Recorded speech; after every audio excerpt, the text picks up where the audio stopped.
नमस्कार मित्रों, हमेशा की तरह आज भी मैं बहुत ही सरल एवं ऐसा विषय जिसका सभी का सामाजिक सरोकार है, ऐसे विषय को लेके उपस्थित हूँ। जिन्होंने भी भारतीय धर्म ग्रंथों का अध्ययन किया होगा वो जानते होंगे कि इन आध्यात्मिक ग्रंथों में पतंजलि योग सूत्र एक महत्वपूर्ण ग्रंथ। विश्व में ब्रह्मांड में अभी तक की खोज के अनुसार मनुष्य ही एक सबसे उन्नत प्राणी है। तो अगर हम कोई भी वार्तालाप करेंगे वैचारिक रूप से, बौद्धिक रूप से, तो हमारे केंद्र में निश्चित तौर से मनुष्य होगा। अगर कोई मुझसे ये कहे कि आपका सबसे प्रिय हिंदी शब्द क्या है या प्रिय हिंदी शब्द समूह क्या है, तो निश्चित तौर पे शब्द समूह में मैं कहूँगा सत्यचित आनंद, सच्चिदानंद या सत्यम शिवम सुंदरम। इसको हम और अगर संक्षेपीकरण कहें तो वो एक शब्द होगा सत्य। सत्य परम ब्रह्म है, सत्य के परे कुछ भी नहीं, या सत्य से परे जो कुछ है वो असत्य है, वो मिथ्या है, वो माया है। आखिर हम सब सत्य को जानना चाहते हैं। सत्य वैसे तो देखा जाए एक निर्मल पानी की तरह साफ है, इसमें कहीं कोई शंका नहीं है, लेकिन ये इतना आसान भी नहीं है, क्योंकि सत्य हमेशा रूप, देश, काल, परिस्थिति अनुसार बदलता रहता है।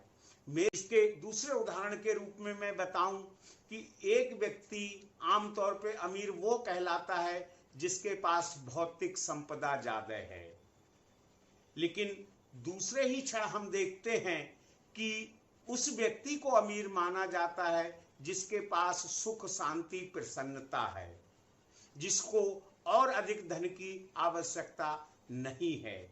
वो वास्तव में कहेंगे सर, सत्य का एक असीमित इसका दायरा है। जिस तरह से हम कहें कि एक सीमित सत्य लौकिक है, असीमित सत्य है, तो उसमें भी हम जितना आगे बढ़ते जाएंगे, या मानव माइंड है, मस्तिष्क, वो जैसे जैसे तरक्की करता जाएगा, परिवर्तनशील होता जाएगा, वहां पे चीजों की परिभाषा बदलती जाएगी। उदाहरण के रूप में मैं लूंगा, एक आम व्यक्ति लखनऊ वाला कहेगा सूरज कहाँ से निकलता है, गोरखपुर से निकलता है। गोरखपुर वाले कहेगा नहीं, ये शिलोंग से निकलता है। अगले परिप्रेक्ष्य में हम देखेंगे, वैश्विक परिप्रेक्ष्य में, तो लोग कहेंगे कि जापान से निकलता है। अब इसका उल्टा भी हो सकता है, जापान वाले मान सकते हैं अमेरिका के किसी शहर से निकलता है।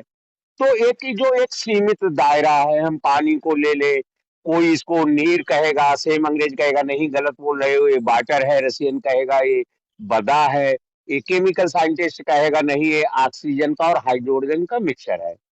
कल के लिए इन दोनों को पार्ट अलग करके एक फ्यूल के रूप में आ जाएगा, तो नई पीढ़ी या हो सकता है नए ग्रह वाले ये भी कहें कि नहीं ये पानी नहीं, ये फ्यूल है। लेकिन इस काल संस्कृति इससे परे है सत्य।